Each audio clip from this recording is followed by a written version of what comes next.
Get ready to go live, y'all. Great. I'm cutting it off too, right? Pop out. Where's that at? Okay.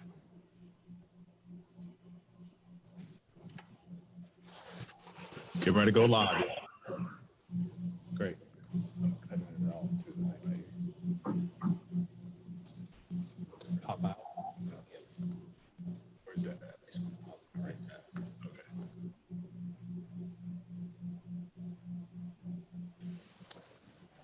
Welcome to Four Thoughts of Our Founders, the podcast for the Higher Education Leadership Foundation.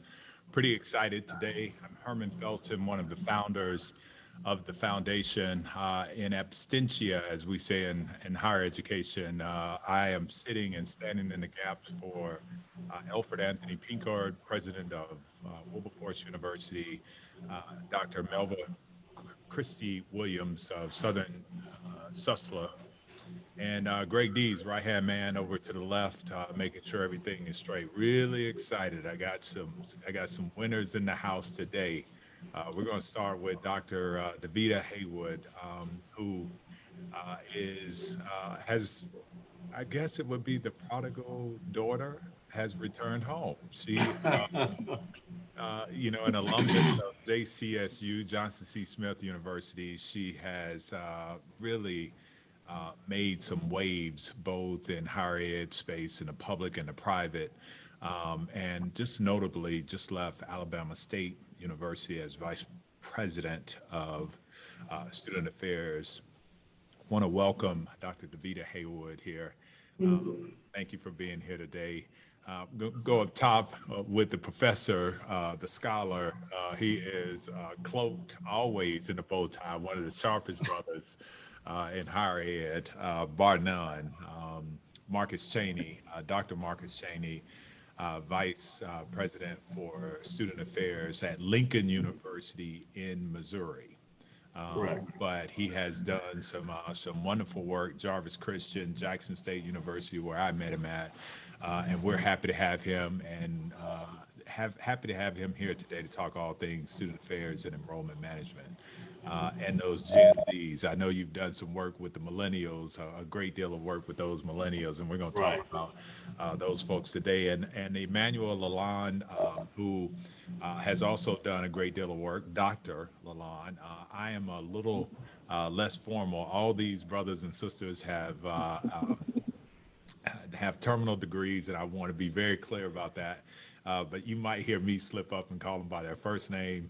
I know they're fine with that, but I want to make sure that I say very clearly that these folks have earned the right. But Lalonde has been in the public and private space as well, notably Harris Stowe State University and Florida Memorial, and he's now at Benedict College as the vice president for enrollment management.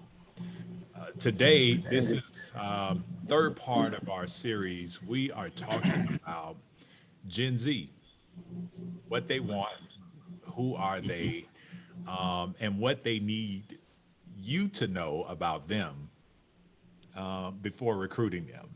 And we thought it fitting to have this discussion because we've got two pandemics going on right now, and both impact student choice. I wish Dr. Williams was here today to talk. She did her dissertation work on student choice. And it's fascinating how those two things are now impacting how students determine where they're going. And then you throw in, or if they're going, and then you throw in the fact that we've got COVID and this whole come on campus or not. And then the coup de grace is that we're now talking about Gen Z. Pew Research did some phenomenal differentiating definitions of Gen Z and millennials, but I want to start with Gen Z and just give for the audience a foundation of Gen Z, and then we're going to get into some questions. Gen Z is a part of a generation that is global, social, visual, and technological. They are the most connected, educated, and sophisticated generation ever. They are the up-agers with influence beyond their years. They are the tweens, the teens, the youth, and the young adults of our global society. Does that capture who you're dealing with right now on the campus? It does. Absolutely. Let's start here. What do they want you to know while recruiting them? What do they want you to know about them? And we'll go with the scholar, Dr. Haywood, first. Uh-oh. So I think in addition to all the words and the adjectives that you just used, I think they want to remind us that they are influencers in more ways than one. And they are strong and fervent in their beliefs. And whereas I think in the past, perhaps they might have had to rely on other systems and structures to make things happen, all they need is their phone and a social media platform. And whatever product they're selling, Deadly. they're good. Deadly. They're good. Yeah. Yeah. Yeah. I think also for the Gen Zers, making sure that we include their parents is going to be important, right? So there's a number of students who I have spoken to through their parents. So making sure that their parents are included in the process as we look to recruit them. Also ensuring that our website, our web pages, our missions look and feel is ready for the Gen Zs that we are looking to attract. It is going to be important that we are in the space of social media. It's going to be important that we continue to be where they are and continue to reach out to them and be intentional in our recruitment strategy. I was about to say the same thing Emmanuel just said. They really pay close attention to social media. They're guided by social media. We're sort of old time and we think Facebook is all what it is. They're on Twitter, Instagram, Snapchat, name all of those, those platforms. But your social media is important. That's how they communicate. And just as Emmanuel just said, it's going to be key that your website, because for them, before they even make a visit, they want to be able to go to your website. They don't want it to be a very difficult trying to go through there, trying to find this. They want everything instant because that's the kind of generation they are. They're very instant. They're used to having things their way and right then and there. So I think it's very key, as Emmanuel just said, your website has got to be on point. And you've got to, if you don't have the persons in place that can guide you through social media, you need to make sure you bring on those persons on board your staff to ensure they understand all of those platforms that are out there. 8 seconds. 8 seconds is what Pew says the Gen Z will give you on social media. And so I'm glad you brought that up because I think we can start at the portal. I mean, that's the introduction to the institutions, right? What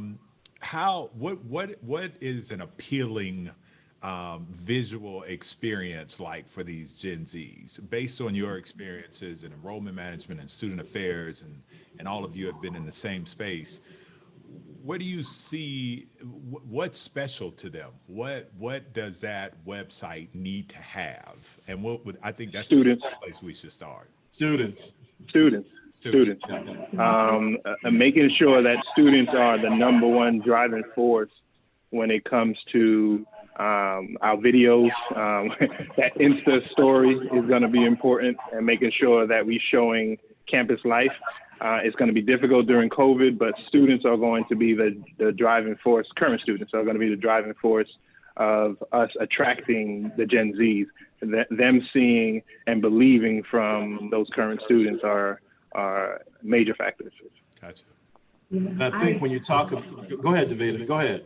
Oh, I was just going to add on, I think that branding is key. You know, students have to imagine themselves in that place. Yeah. And if I feel like I belong here and they can sort of take themselves and put themselves in that picture, And then again, I go back to the social media piece. Is it a quick snapshot that I can actually put on my page and it looks cool? I look like I belong. This is me. I see myself there. Yeah. Yeah. And I was just going to add to that. I think, you know, most of us now are doing virtual tours, but we've got to make sure those virtual tours are exciting. You know, Z likes you know, the drama. So that includes the music that you have with that. Just as Emmanuel said, it includes the students' presence. They want to be able to see someone that looks like them, and then they want to see someone that has achieved and possibly even come from the same backgrounds that they've come from. And our backgrounds of Gen Z are very varied. If you look at, you know, the research, because of the technology of everything, most Gen Zs now are very technology savvy. Yes. They get on those phones and they can almost do almost everything that you can do at a desktop, they can do on the phone. So I think it's incredible. It's important that our virtual tours are one that really get their attention and keep them like, okay, let me focus on this. Yeah. Some of your Gen Zs, I feel that might be focused on your academic programs. So if you have those strong academic programs, you want to really push that and talk about that. And I think the other thing I think Davida mentioned earlier, we still have what I call in our Gen Z, those helicopter parents. So you've still got to get over your parents and get the buy-in from them also. And so that it just makes it a very interesting challenge sometimes that you're faced with in trying to get not only your students, but also the parents buy-in also. Yeah, I think that's really important to note. A few more characteristics about this group. They are believed to be more racially and ethnically diverse. We talk about this utopian society of not seeing color. I think this might be the group that is more reflective of that notion, right? Right. That they're acceptable of human beings and human spirit. When we look at what's going on, the climate in the nation, and our Gen Zers, as we've already noted, that they really don't have time for foolishness. If one of the descriptors about them is that they give you 8 seconds to make an impression, I would imagine that that is about the tone and tenor that they take in every situation, which is why we've seen an influx of students transferring from these major institutions and coming to HBCUs. Have you had any experience with that flight? And what have been, if you can touch on some of the threads of those Gen Zs that left that space? Are there any of those threads that we've talked about that are apparent with some of those students? I can jump in. I do think this generation, unlike previous student populations, are quite committed to social justice in a way that we haven't seen in quite some time. Meaning, I think they are hearkening back to some of those physical representations like the marching and the posters, but again, connecting it to this social media presence so it's able to reach not only the scope of where they are at the moment, but we're talking about reaching people all over the world, showing them what's happening at this very moment in our country. And I think what gives me hope is that they've moved past sort of this sentiment of this moment just being about me, right? That it is about something larger, that I really have the opportunity to create impact. And I think we've seen that with this generation in terms of the racial unrest, but also when I think about things like gun violence and young folks standing up and saying, we're not going to tolerate this anymore. I think when I think about saving the environment, these students are cognizant about our physical space. And I think the other thing is they're not afraid to challenge authority in the way of, like, I'm gonna call you on your stuff. Like, you one thing, but then you do another. And the way that they do it, sometimes, yeah, it can be in your face, but we always talk about teaching empowerment and encouraging our students and ultimately transforming them. This is some of the work that we talk about pouring in all the time, and now we get to see it happening. Yeah, and we're actually the adults, right? So regardless of how they deliver that to us, we're the ones who should have the mental reservation or the mental requisite to hear what they say and not how they say it, or to hear what their intent is and understand that. Yeah, anybody else want to add to that? I was going to I think. go ahead, Go Mike. ahead. No, I was going to say that they also see pop culture. They also see our politicians, Kamala Harris, the Honorable John Lewis, who are HBCU alums, and they're seeing that we're starting to get the attention that we deserve, right? You can't say support Black-owned, support Black businesses without talking about HBCUs. And this Generation Z, Gen Zs are very aware of that. And I think for us, we need to continue to hone in on that. And I was going to say, one of the things that we have found out here at Lincoln is that we have a number of students that are coming from suburban cities. They have gone to school not with people that look like them. And so they are in this search of trying to really learn about who they are. And we've had a number of students that's the reason they chose an HBCU, Yeah. because they really have not had the opportunity to really go to school or really be taught by persons of color. So, now it's that time, because of everything that's going on media-wise, the things that they're dealing with potentially in those particular suburbials, they're now searching out for HBCUs to really give them that whole history that they've missed out the last 17, 18 years. We espouse to be so many things at our HBCUs, right? And Lalonde touched on it when he talked about this notion of buying Black and Black pride and all these things. Do you find that we do a good enough job on our campuses of pouring and instilling empowerment into our students? Not just we want you to be student leaders, but preparing them for life after Lincoln or JCSU or Benedict. Writ large, are we doing the service to them?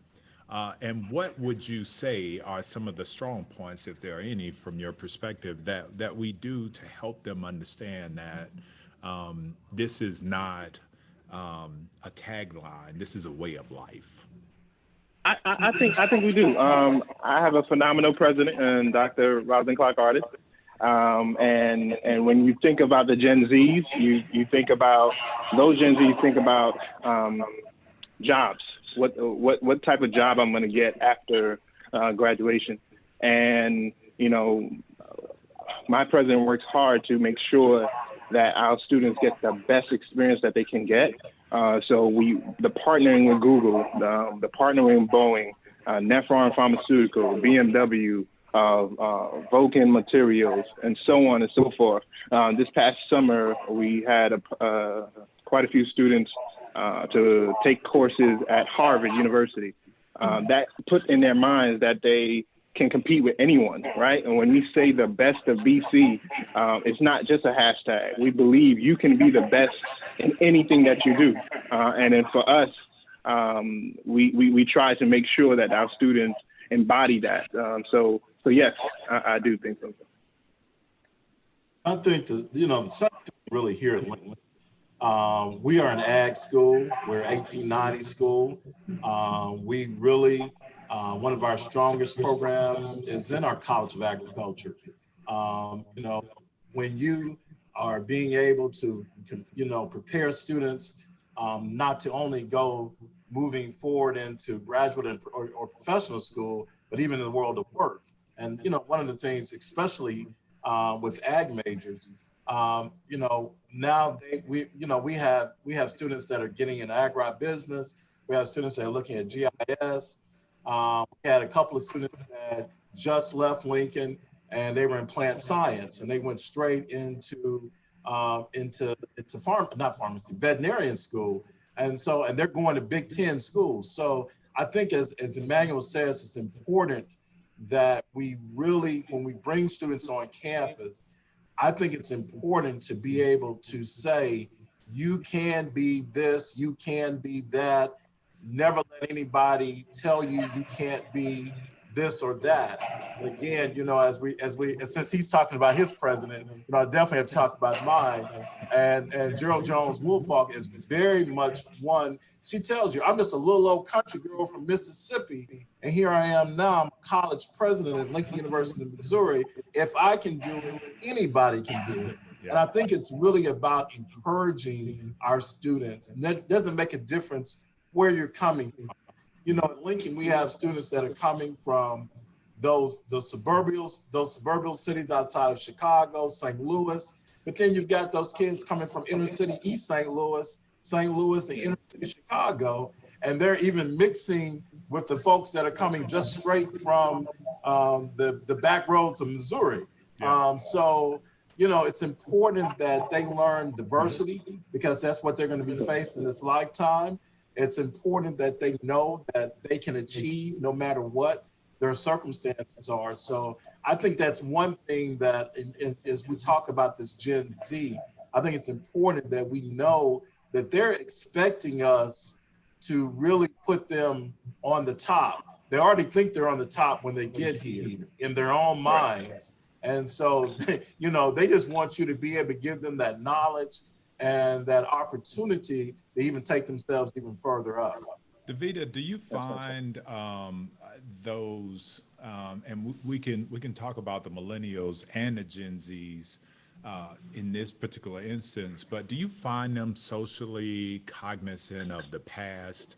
Because I think that's a really important piece to creating this burgeoning group of social justice change agents, right? Having a really solid understanding of past and how that intertwines with the present day.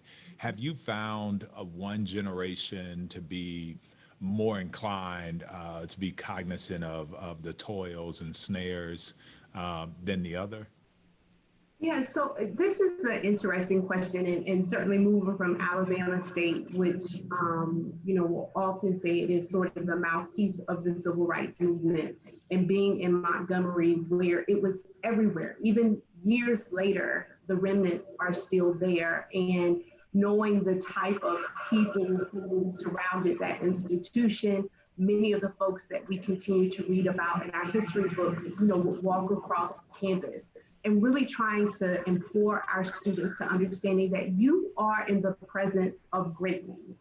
Not too many people could say that they met John Lewis, and to have our students engage with him in person, that's remarkable. Even more so now, and then transitioning back here to my alma mater and looking at a city that has grown. I want to say that students are aware.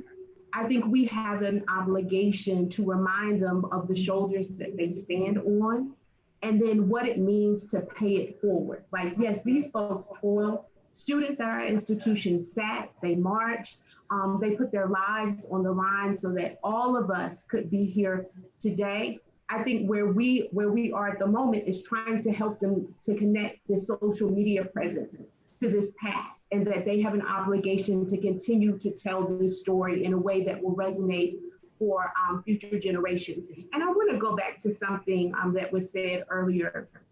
Besides the traditional majors and programs that we offer here at Johnson C. Smith, and certainly following the vision that President Clarence Armbruster has for our institution, one of the things that I think we all have to be mindful of certainly is of industry, and then the areas or where we have not sort of made forays into. So I think about our esports program, thinking about ways, again, that connects this generation to the things that they want to do, and thinking about places and spaces where people of color aren't quite yet, where our institutions can sort of fill in the void and provide the next cohort of students who can take on these new, majors and new industries and begin to make some history. I think that's a really important inflection point because the millennials grew into technology.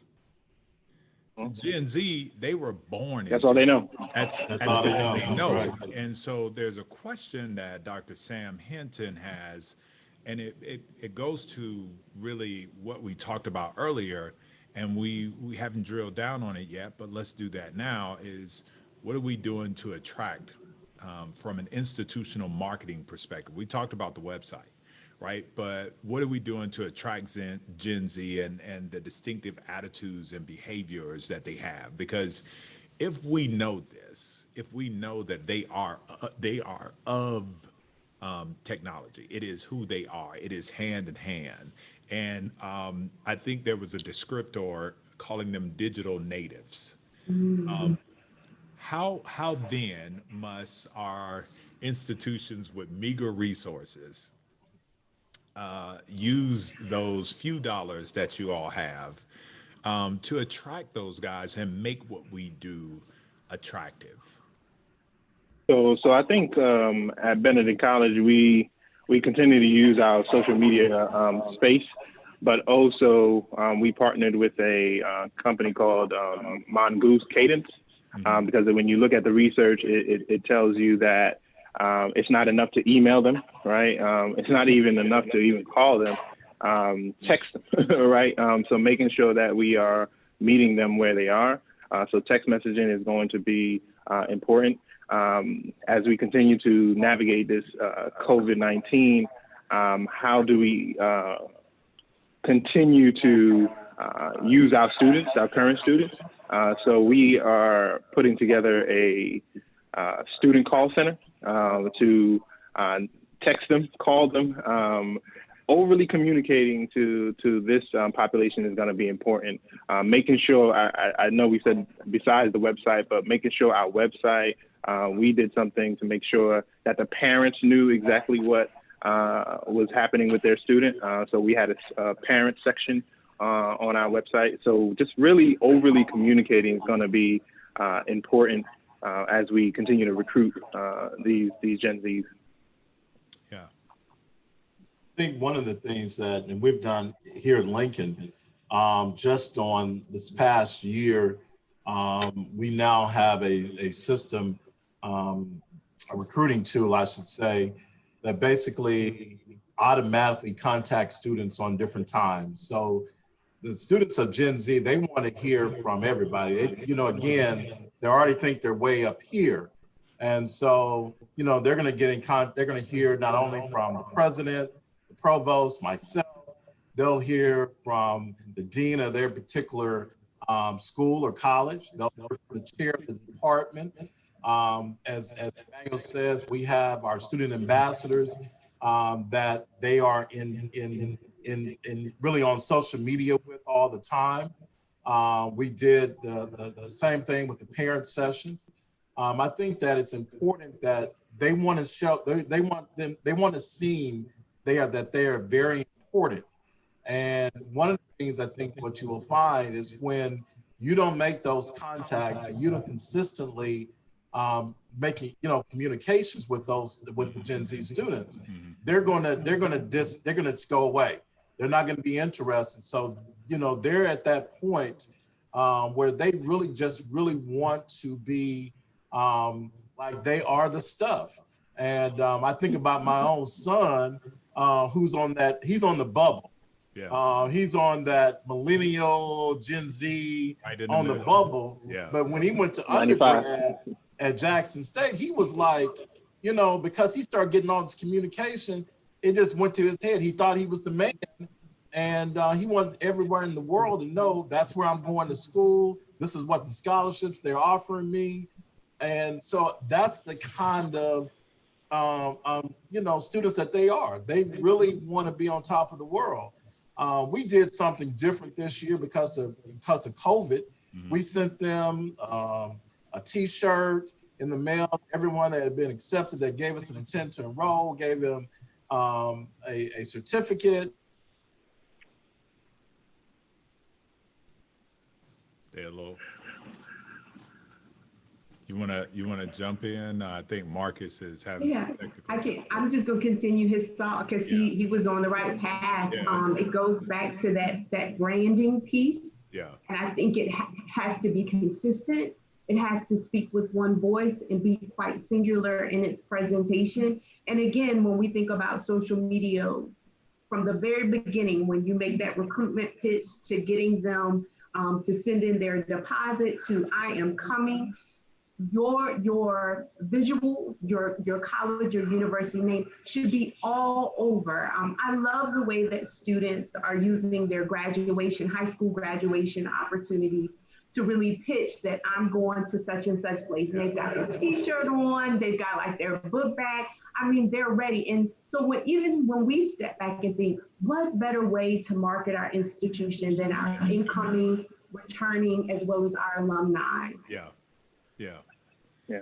I think it's a great point, and I think, look, our institutions have to do things differently. Our presidents and our vice presidents and our provosts should be willing to roll up their sleeves and help with recruiting, right? Because it is the singular most important piece of fundraising that you will ever do, right? Students represent not just tuition, but that's the main source of resources for an institution.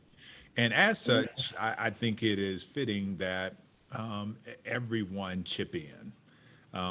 It just has to be. This generation, again, sophisticated, technologically savvy, digital natives, cognizant of social justice, or rather right or wrong. They're acutely aware of what feels right and what feels wrong, and they're not afraid to make that known. As administrators, what are the attributes that one should have for managing a staff that interfaces with Gen Zs, and also, I think more importantly, guiding them with respects to how they present to people. And, they'll call you whatever name comes to mind, and I don't think that it is a negative thing per se, but they need to understand when they get into the real world that you may not be able to go into your company and call the CEO Skip, or that dude, or et cetera, et cetera. What skill sets do you need to make sure that your staff has, and that you also utilize to help steer the Gen Zers? So as a couple of months ago, our president was on a virtual chat with our incoming students and our faculty and staff, and what she told our faculty and staff was, have grace, right? So when I think about the attributes, is really patience, grace, emphasize customer service, and making sure that we continue to overly communicate. What COVID allowed us as a team to do is overly collaborate, right? Making sure that if you're in academic affairs, if you're in institutional advancement, you're the IT person, what are your strengths? Can we use you right now to be able to provide for those students? Adapt, right? Are you able to adapt to the ever-going changes that continues to happen during this new norm? Adapt, flexible, being able to, okay, this is not working, let's change and move over to this. Yeah. Those are going to be important, to be flexible and grace. I love how my president said that during the faculty and staff meeting. Grace is going to really drive that, because this is new to the students. They were robbed of their senior year in high school, and now they're robbed half of, and maybe more of their freshman year. So making sure that we continue to show grace.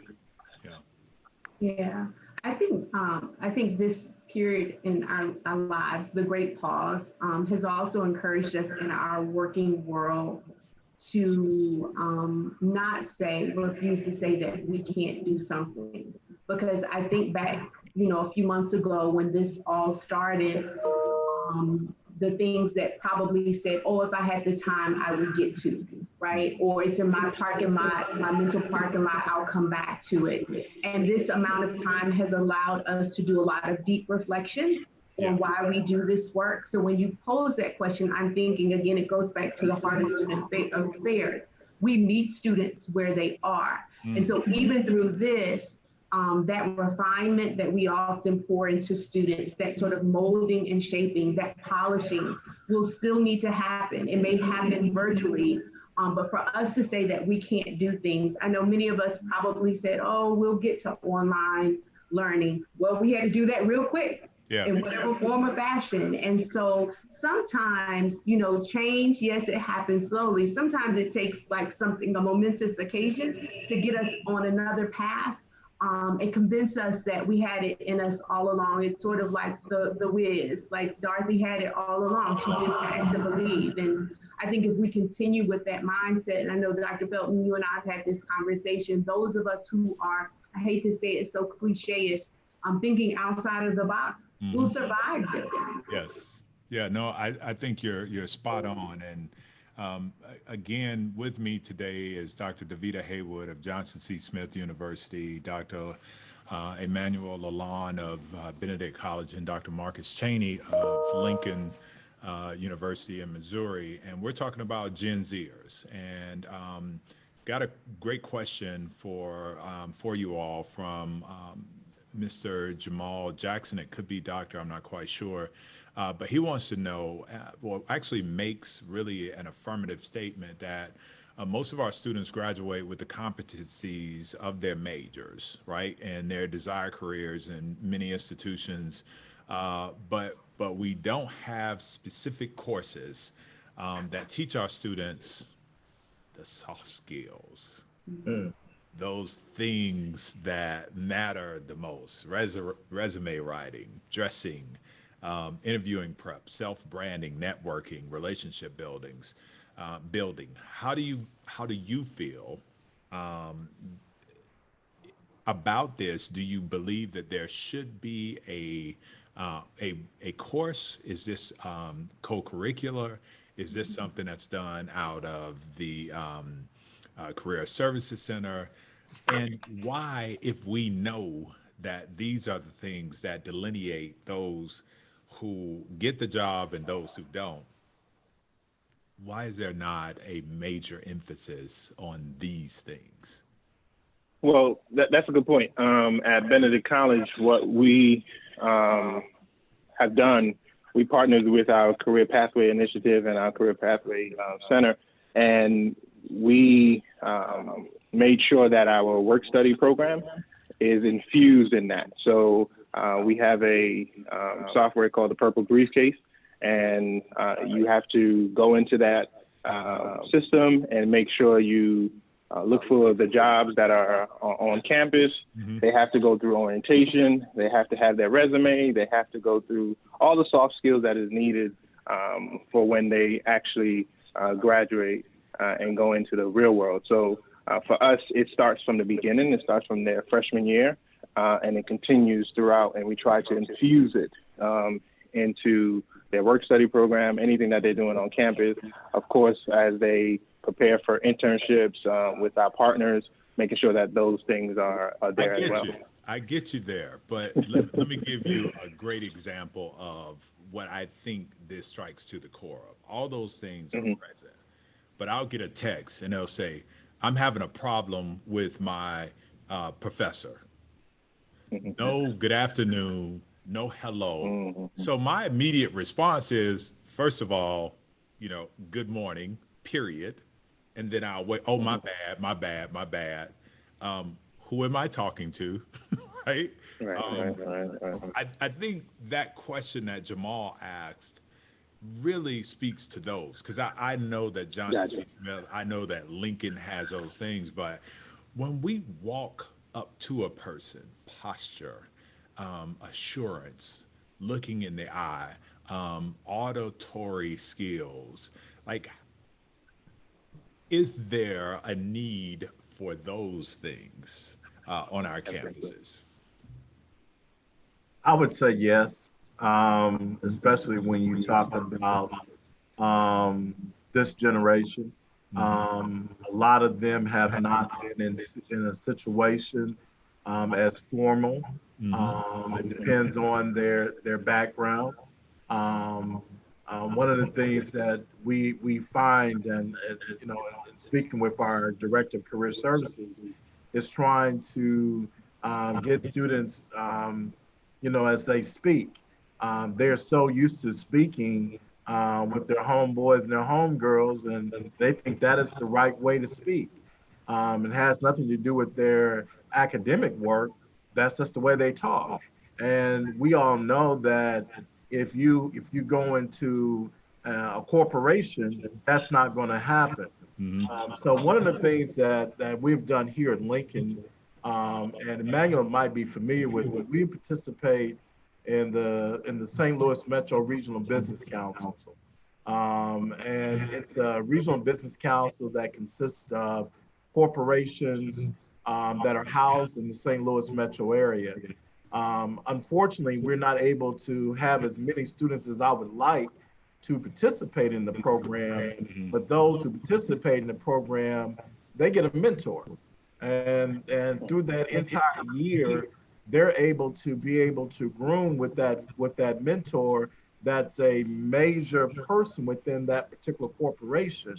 And so that mentor is able to work with them not only from their writing skills, but their communication skills.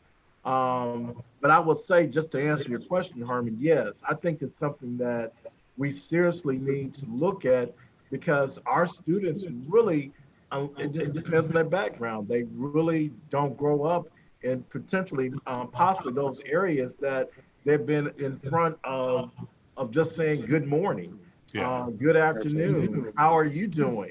You know, it's to them as what up, you know, and you know, it's all slang, I and we think all know that that's not going to work in the real world. So I would say there is a need that we need to seriously look at in our curriculum, and where we put it in our curriculum, I'm not sure, but we definitely need to look at that.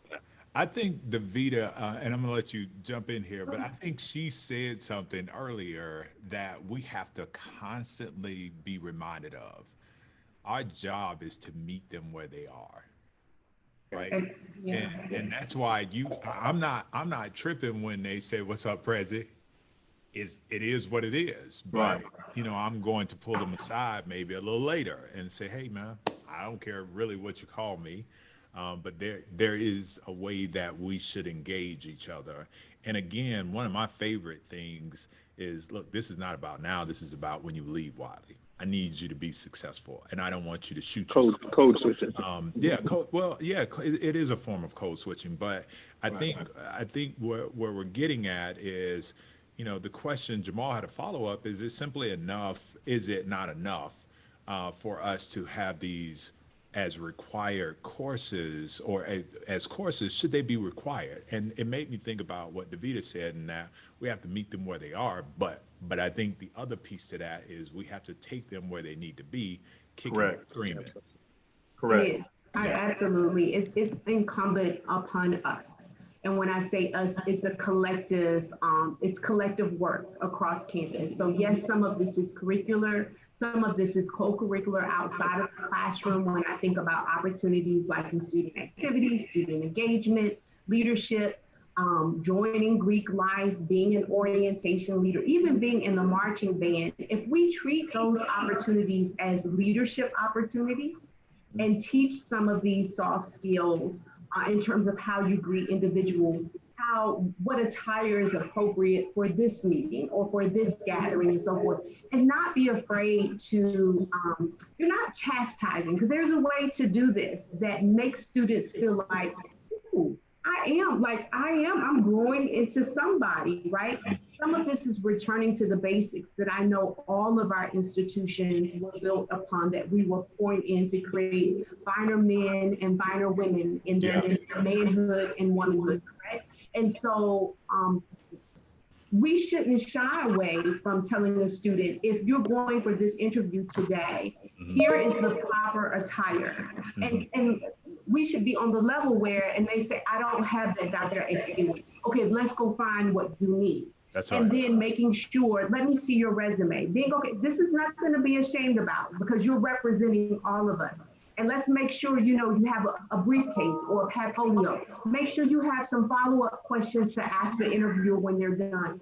Students may not know that, particularly this generation that's so attuned to communicating like this instead of communicating like this. And so I want to make sure whatever student we're sending out from Johnson C. Smith, that someone has put their hands on them That's right. before they go. Because y'all know the street committee will either talk or you'll get a phone call from somebody who has something to say. And so we want to make sure we're always pushing out and showcasing the very best. How do you all feel about responsibility? Right, we have lanes at our institutions where some are highly territorial, and we all should be cognizant of the fact that even as a student affairs professionals, you might not be the best person to get to that student. How do we engage and empower the campus writ large to help do some of the work that you need to do?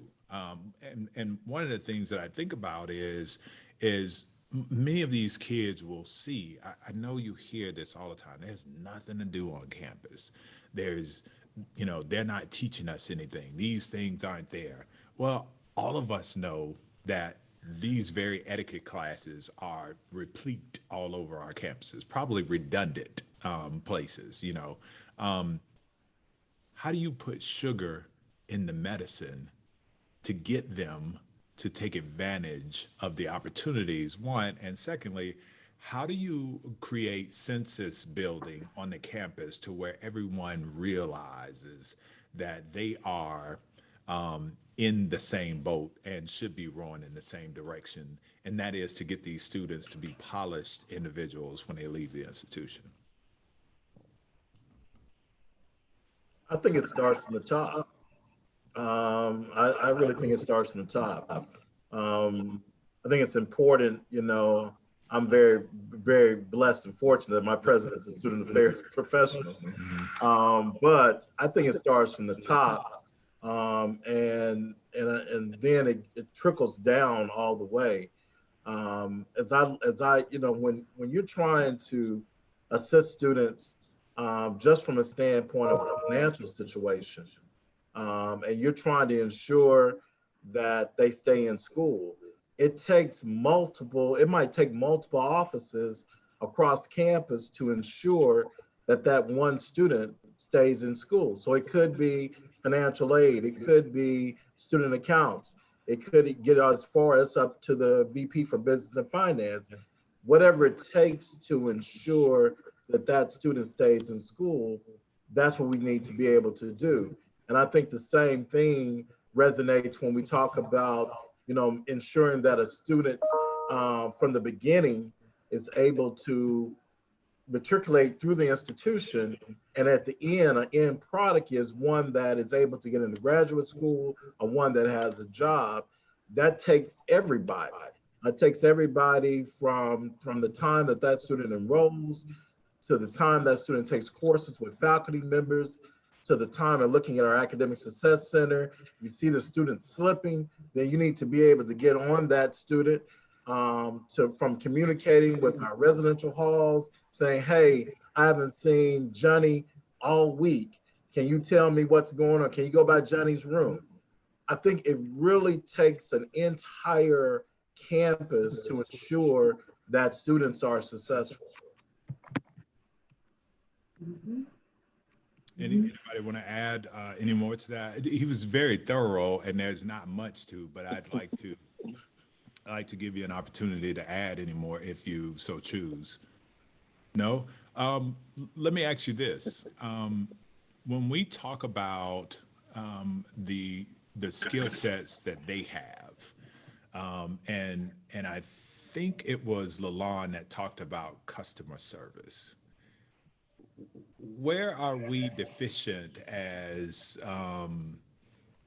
highly complex organizations as it relates to meeting these students where they are? Because I've found in my 15 years in the HBCU private space that we are we have challenges that we need to overcome, and I'm wondering if there is enough foci on getting people prepared to deal with the nuances of our customers, all the splendid, glorious behaviors that they bring with them.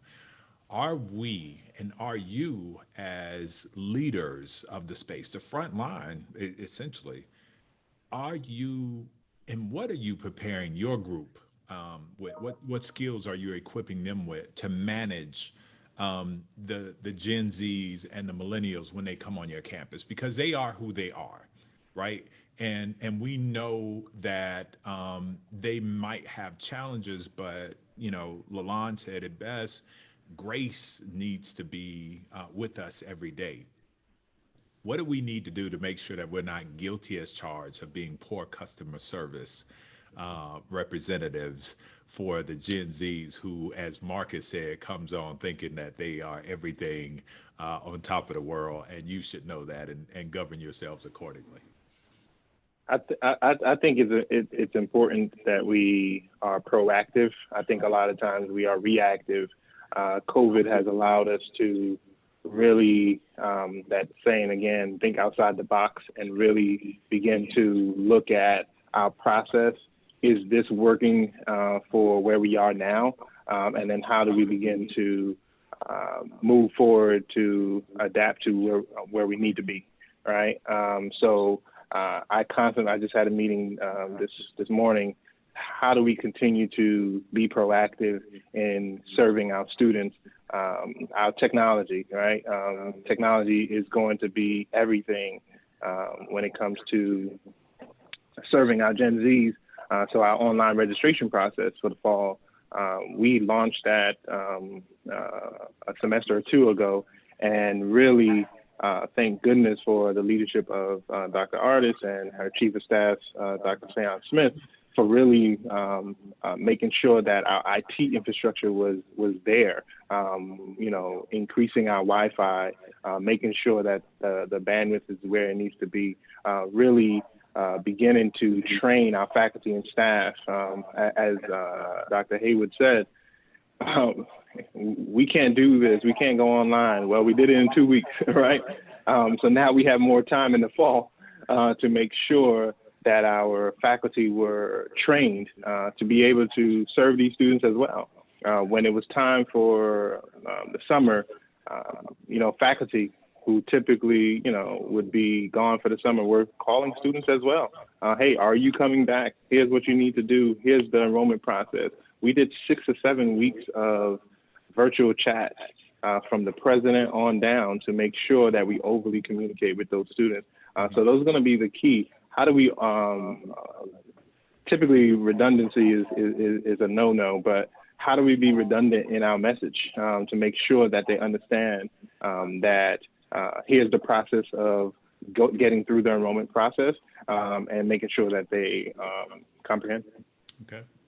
I would concur. I think the work that we do wouldn't be possible without our colleagues across campus who are working just as hard, maybe in a very different way. And I think to answer your question, Dr. Felton, we have to model the behavior that we want our students to display and demonstrate as well.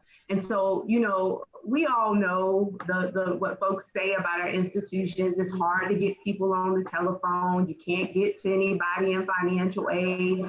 I need to pay my bill. No. And so it's right. So it's having these very open and transparent conversations with our parents and our students and their caretakers, especially as we all sort of live in this virtual world. I think we've all come to really appreciate IT and Wi-Fi and what happens when they don't work, how everything just completely stops. And just being very open and honest with people. We apologize for not taking your call today. We had some issues. Now, what can I do for you? And even when I think about when our students are in person, how much does it hurt for a student to come in and say, you know what, Dr. Haywood, I'm having difficulties with this. Okay, have you done this? Yes.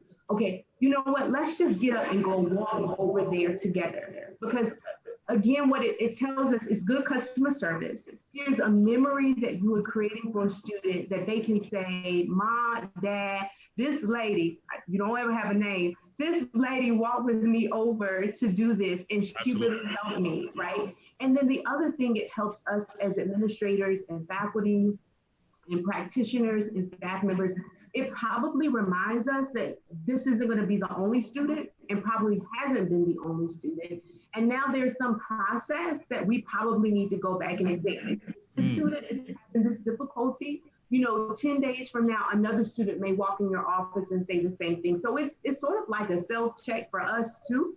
Like, here's some things we need to address and fix so that customer service, everybody always uses the Chick-fil-A example, right? So name a restaurant that has superb customer service. From the moment you hit the door, the greeting, to the let me take your order. Is there anything else we can get for you? My pleasure, right? Yeah. Those are the things that keep you going back to that same restaurant or that same office time and time again.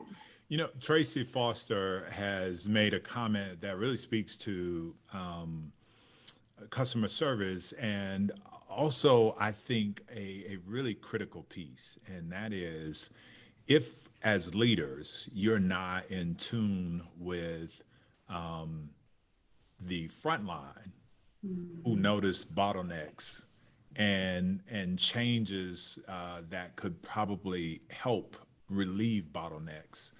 How do we get to this space of being receptive? How do we change the culture to where you as leaders find yourselves in a situation amenable to saying, Dr. Haywood, this right here is just raggedy. It's a process that does not work. How do we fix this, right? How do we ensure that we have a culture that allows us to bubble up from the bottom and inform processes? Well, I think, one of the things, that big old word that we don't like is assessment.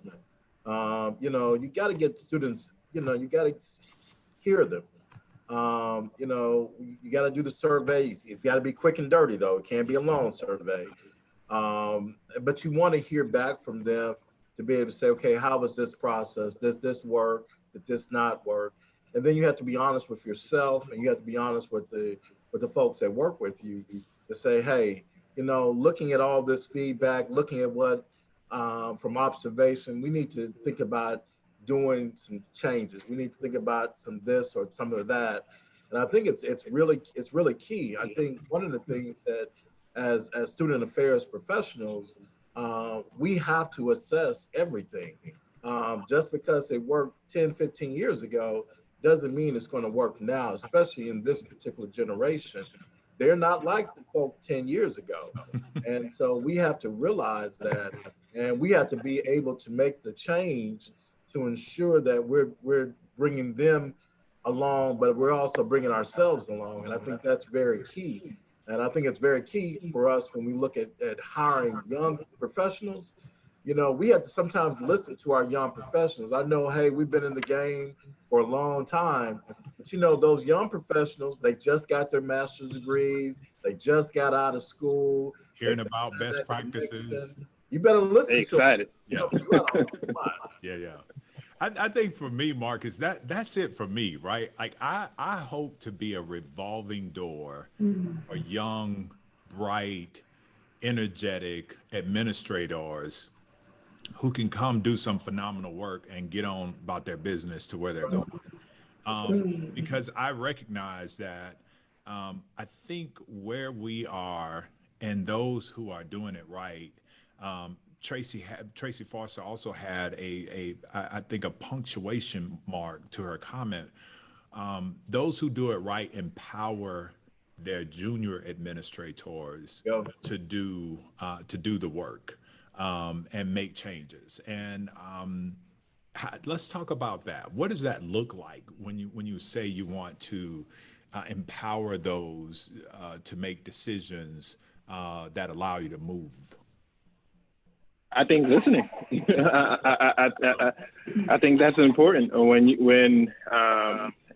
You're a vice president on a cabinet level, HBCU, right? You wear many hats, so you want to actually go and see it for yourself and see if that process is working. And if it's not, going to your team and saying, okay, how do we fix it?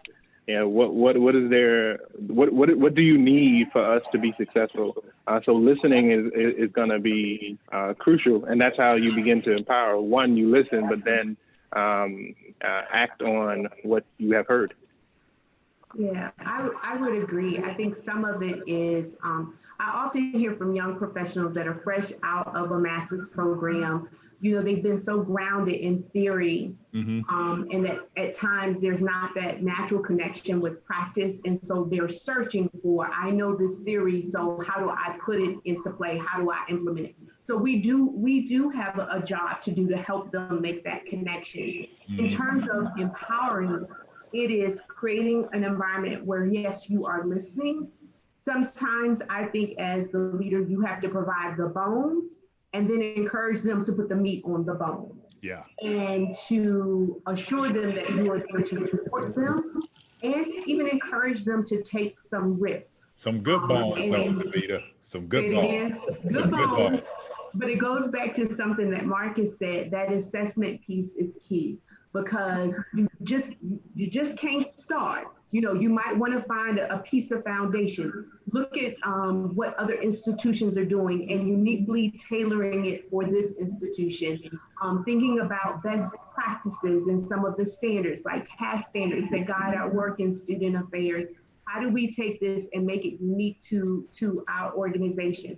And then the other piece, I think someone said it earlier, this notion of sort of culture shaping and culture shifting and equipping yourself, like building your professional toolkit, because we all may not be where we are at this very moment for very long. Our occupational trajectory may look very different in a couple of years. Yeah. I want to make sure young professionals who work with me, and when I say young in age, but also young in the profession, that you are getting and acquiring the professional tools that you can put in your toolkit. So when it's time to go somewhere else, wherever that may be, and whenever that may be, you can pick up that toolbox and you are much more marketable than the next.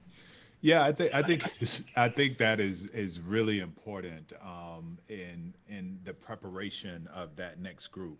How are you? I did a session on assessment yesterday, and it was phenomenal. It's always great to be with those. I call them presidential whisperers because they really drive process and they help with solution.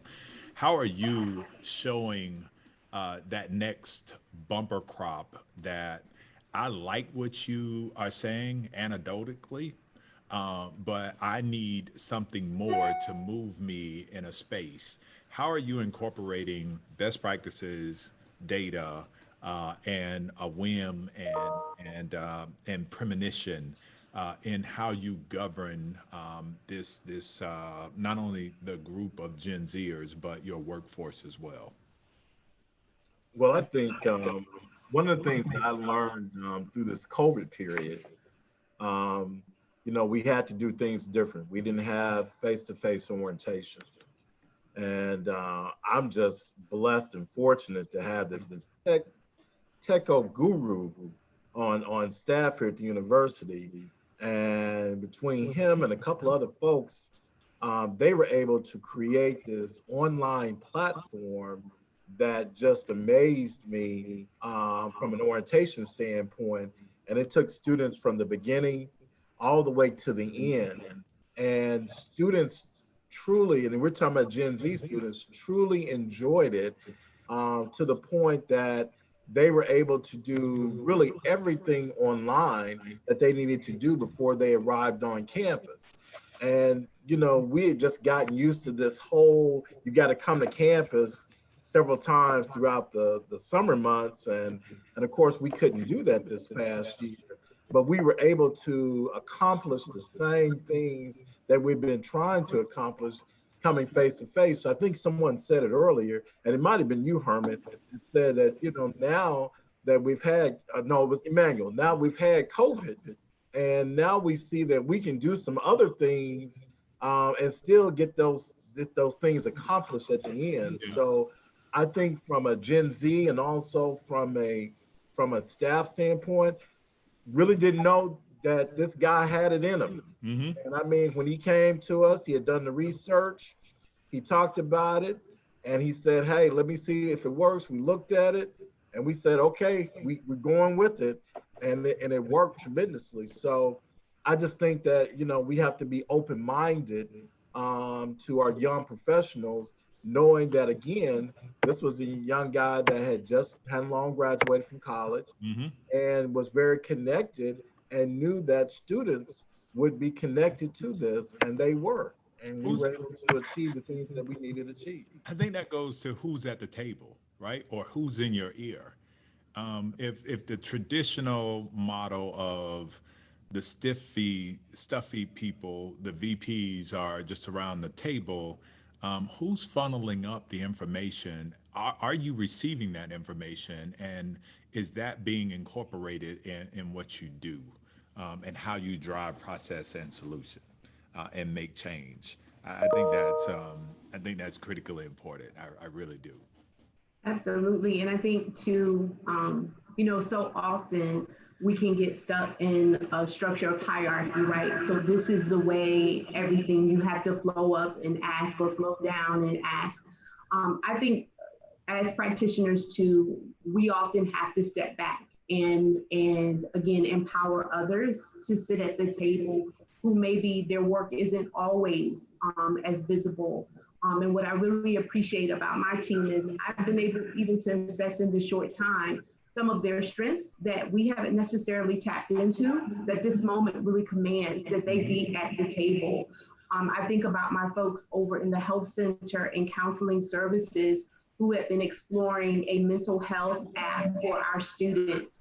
I don't take any credit for that. I was just a little bit of the fire under the burner to say, hey, we got to get this moving. And now that it has been launched, I think we have to remind ourselves our work is bigger than just me or the next person. This is about transforming lives. And so given this moment that we're in, and knowing that mental health is so important, like this is not something we should just sleep on. Let's move forward with this, see where it goes, which brings me to the point that I think Marcus made earlier.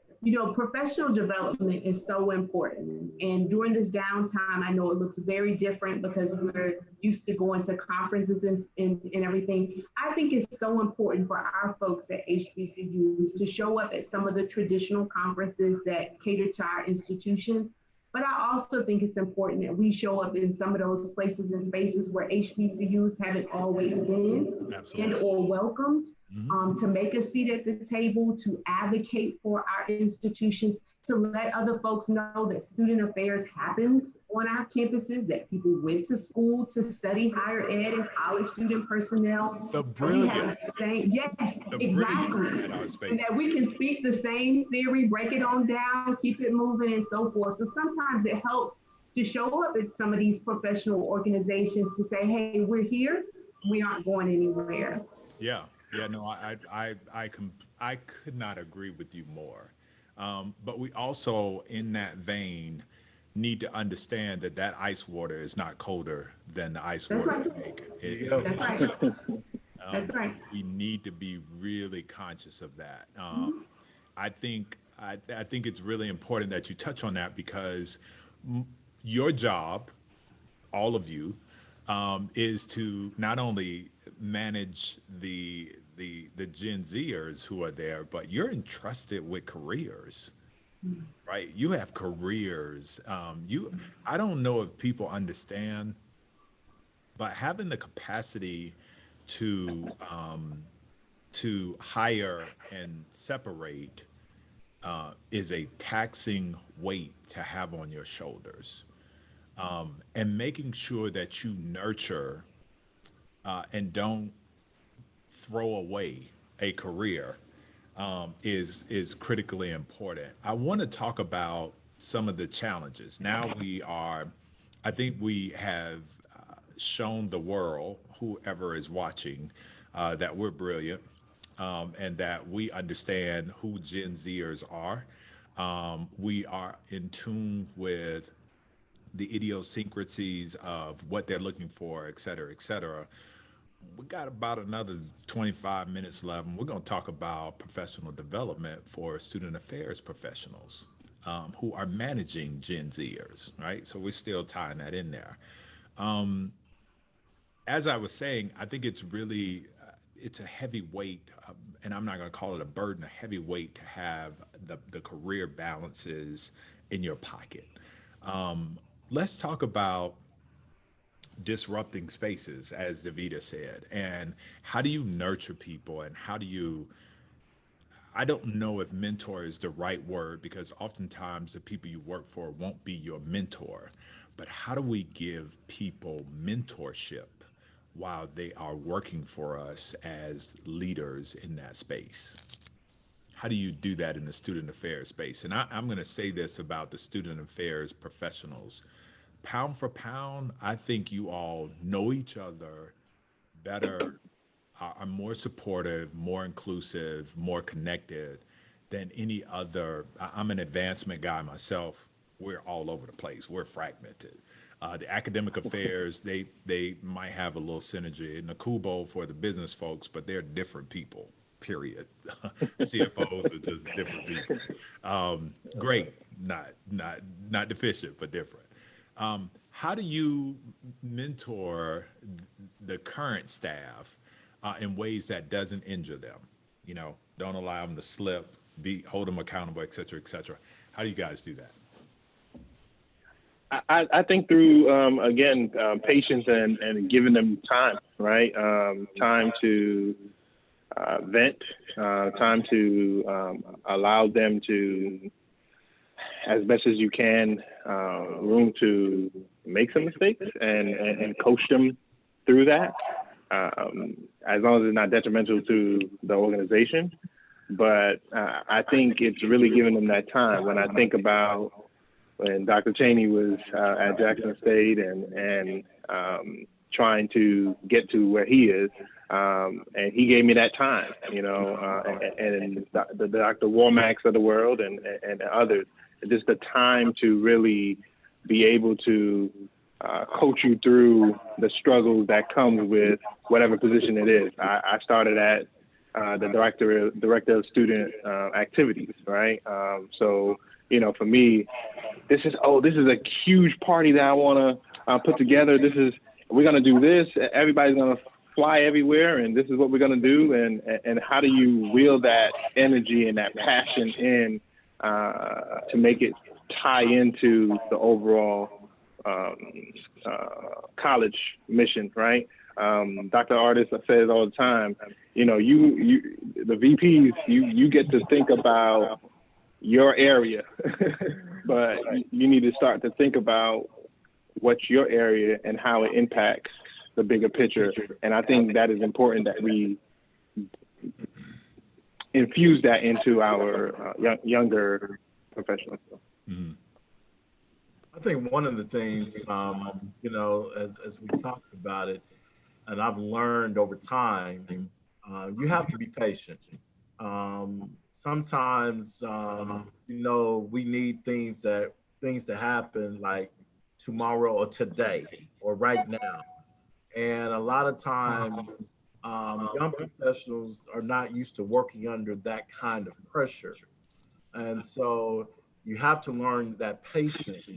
But it's important that they, you know, I know we're in COVID, but prior to COVID, it's important that they are able to attend as many professional development conference as possible, number one, it gives them an opportunity to be able to really communicate with persons similar to them. And so that helps them in that conversation piece say, okay, you're just like me, Mm-hmm. and we're trying to learn this whole thing. But I think patience is very key. I think you've got to be able to have that listening ear. Um, you can't be just bull stubborn all the time. You've got to be able to say, okay, this is something that's new. This might work. And I think the other thing, and I think Emmanuel said it, when we're in these positions, it's key that we always talk to our folks or our staff and all of that about moving to the next level. Mm-hmm. You need to be able to encourage them. Hey, I need for you to go back to school and get that terminal degree. I need you to try to figure out what's your strengths, what's your weaknesses. But you need to be able to really encourage them about moving to that next level, because we're not going to always be here, and we're going to need people to step into these roles, and you need to make sure that they're qualified and they know what to do and how to do it. So I think that's very key. And even to this day, and Emmanuel knows this, and I think Herman knows this also. I talked to some of the old heads. They're not from a technology. They're not there, but they give you good Man. sound advice. And I mean, it might come off crazy, but when you come back and think about it, they give you good sound advice. And that's what you have to do with the folks that work with you. You have Yeah. to give them good sound advice, Mm-hmm. and you have to really help them along the way, because we want to make sure that we stay relevant in student affairs Yeah. and enrollment management. So, it's about patience, it's about good sound advice. Yes, you're a mentor. They're going to watch everything you do. Absolutely. So that's the other thing you got to be careful about, because they will watch everything that you do, just like I, you do. I call it keeping score. Right. I mean, folk are keeping score because this is natural inclination that we all have to look at what's going on to the next person, to your left and right, and is equity and equality being issued out in the same space. So I couldn't agree more with you there. Folk are keeping score. Believe that. Davida, I think did you have something you want to add there? I was just I echo everything my colleagues have said. Lots of positive reinforcement. I agree you allow for some failure. So, we all learn from that. And I agree, we all aren't going to be where we are forever. And somebody poured into us. Again, we have an obligation to pour into others who will continue to do this work. And if anything, that I think COVID-19 has shown us, it's about succession planning. So I think all of us just sort of need to stop and think for a moment. If we go down sick, who can come behind us, right, to do the work for however long? And so if you haven't trained, empowered, encouraged your staff, like who can stand in the fold, then this great pause should give you an opportunity to really think about how do we keep the work going if somebody becomes sick for however long. And so that's sometimes in the back of my mind. Am I the only one who knows how to do this process? And if so, that's a problem. It absolutely is. I think one of the challenges for me is to make sure, first, I don't begrudge anyone for leaving and having aspirations, but I believe it is your inherent obligation to make sure that somebody can come do your job the minute you leave. If that's not the case, then you're either afraid of smart people and sharp people, or you don't care about the institution, and neither of those are good.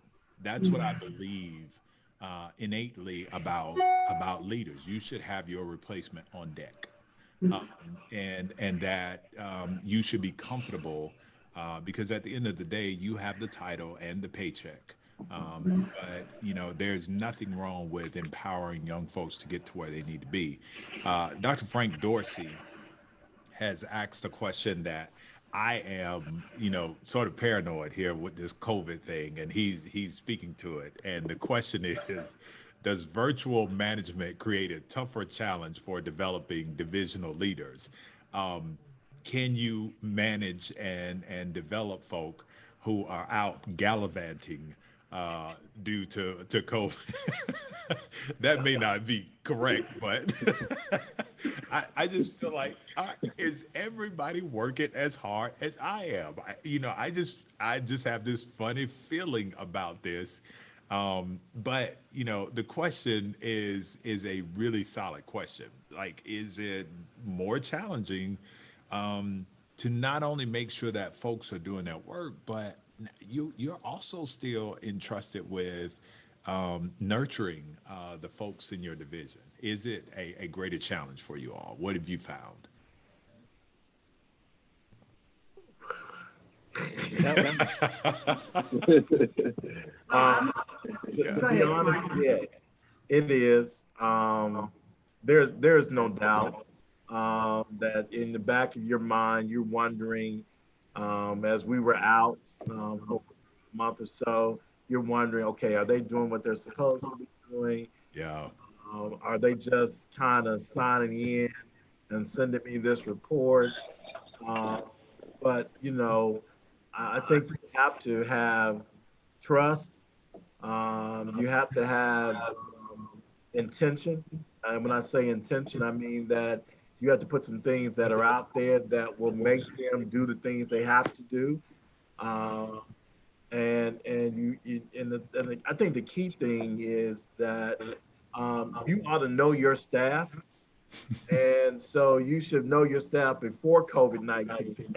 And if you know what they're about before COVID-19, well, guess what? They're Yeah. going to be the same way or worse during COVID-19. Yeah. Yeah. Yeah. So you got to know your folks. You got to know who they are, their whole demeanor. But I think that what you find is that those persons who were really your hardcore workers, Hmm. they were still your hardcore workers Hmm. during the time that we were away from campus. To be quite honest.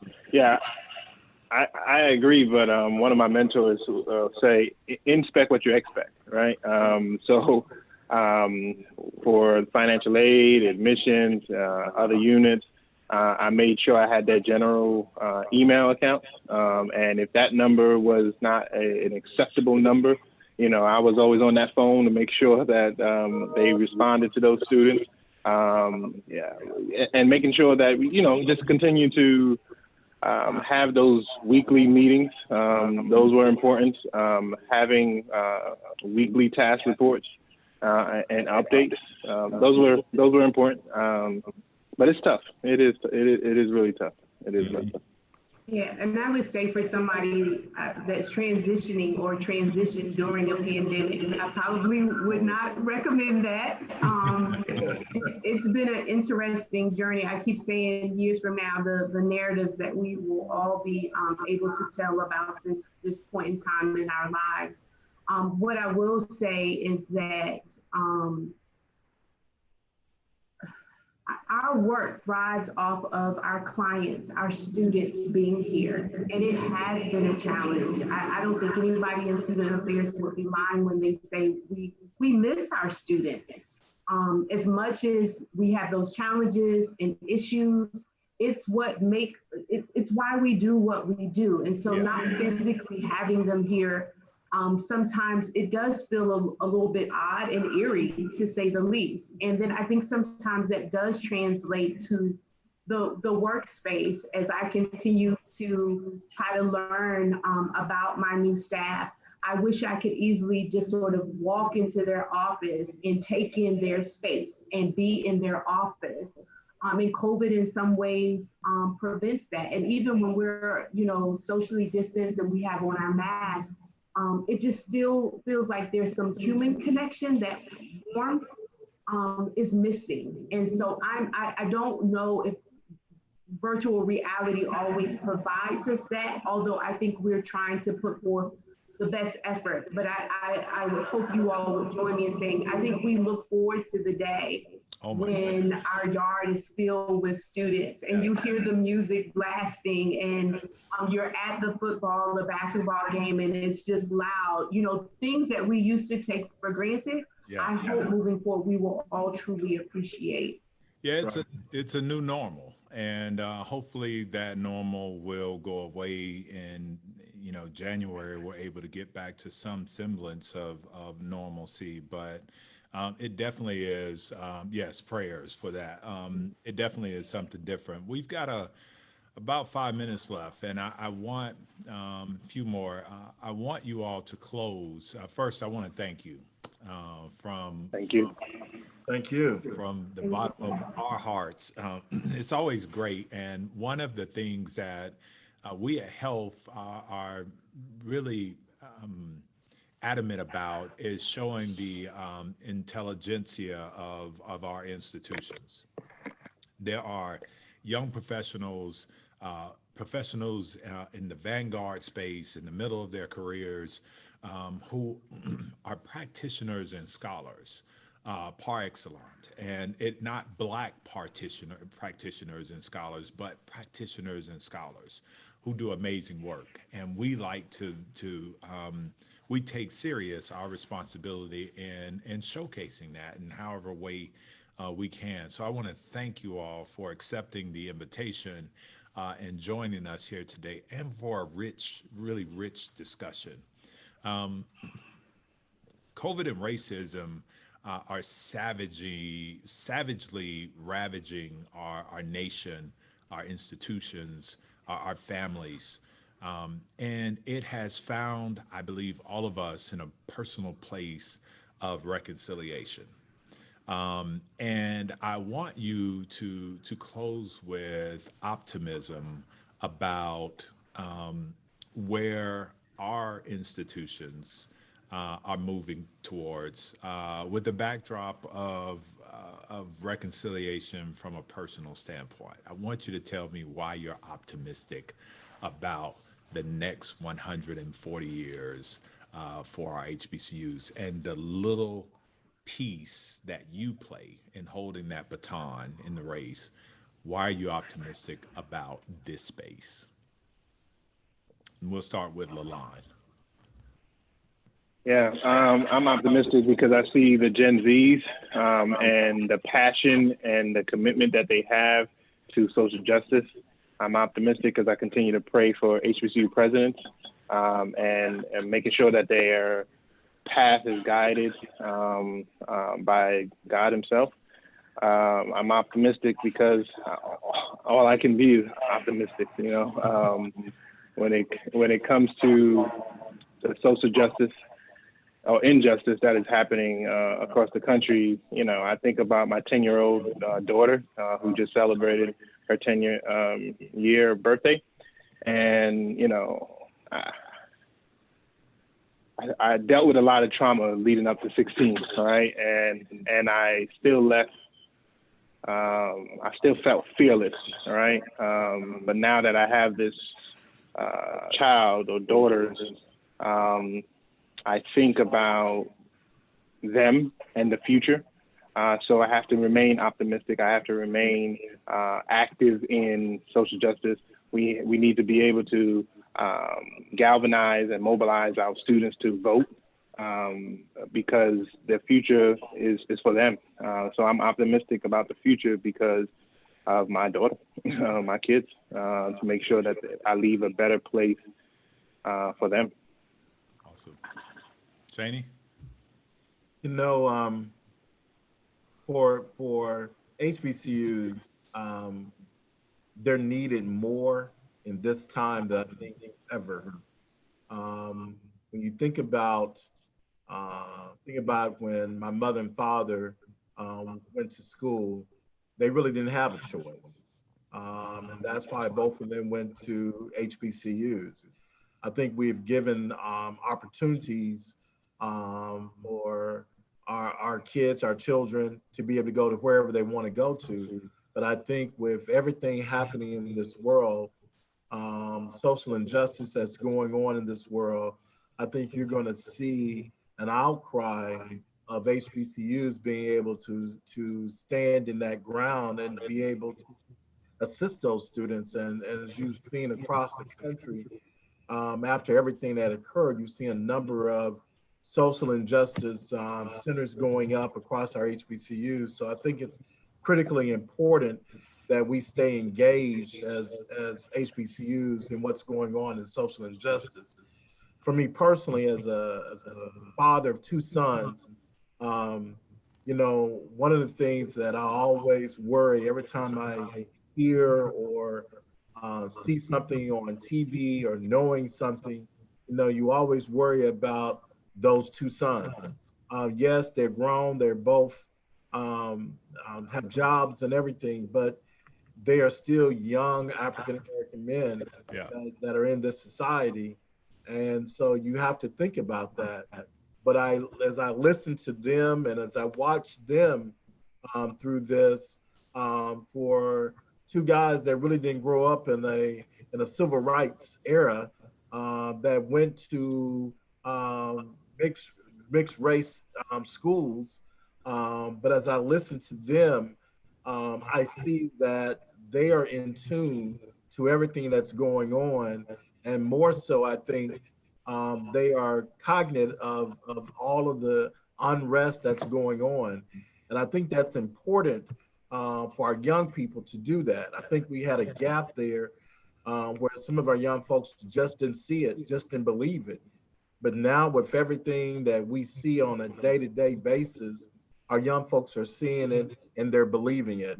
And I think that's important. So, again, I think our HBCUs, as I said before, we've got to be in the mix. We've got to ensure that we're leading these efforts in social injustice, that we're educating our young students on survival. And we know, no matter what we say, how we say it, we know that they're potentially going to be faced with some obstruction as they try to move up that corporate ladder or move up in that medical career, law career, whatever the case might be. And we just have to prepare them for that. Yeah, and I don't know how better I can sum it up. Our work is heavy. Folks who student affairs, everybody can't do it. It's 24/7. It never stops. And I think even on our worst days, our prayer at night, our meditation is that we get up the next morning and have the opportunity to do it again. I call it the inspiring challenge. And, I think our institutions will continue to rise to that level and lead in the way that my colleagues have stated. We don't have any other option. We have to be that foundation for our students, again, to pour into them, to prepare them for what is next. And this is just, again, another moment in history that somebody, our students, their children down the road will look back and wonder how we rose to the occasion. And much as everyone has shouted out their own children, folks who know me know that I have two boys at different ends of the age spectrum. I have a 7-year-old and an 18-year-old, and I get tantrums on both ends. But what gives me hope is watching them and knowing that as much as a mom or as a dad, you don't think your children are listening to you in the moments where it matters the most, and they are able to speak up and represent. You know that you have done your job. I often say, they are gifts from us from up on high, and what we do with them is our gift back to the master. And so as long as we are trying each and every day, I think we'll be okay. We'll come out, we'll be fine. I agree. Couldn't have said it better. At the end of the day, I think the sacred charge that we have is more than to do no harm. It's more than to protect just our own. We find ourselves in these spaces where we become parenta loca. What do y'all call that? Local parentis. Local parentis, right? We're parents away from many of these kids. And if you are single parent coming into the space, dad absent, mother absent, child of the state, whatever the case may be. I just find it extraordinary that we're blessed with a gift and the opportunity to be a beacon and a way forward for the people. I believe fervently that God has a special place for educators. And those of us that toil in this vineyard willingly and honestly will find ourselves in that, beneficiaries of that special place. So I want to thank you. I know you all personally, and I think you're phenomenal people. And I thank you for being excellent administrators and being standards in your profession, in your line of work. So I appreciate that for you. And I can only imagine where the road will end for you. I know it will be precisely where each of you want to be. So thank you for this rich discussion.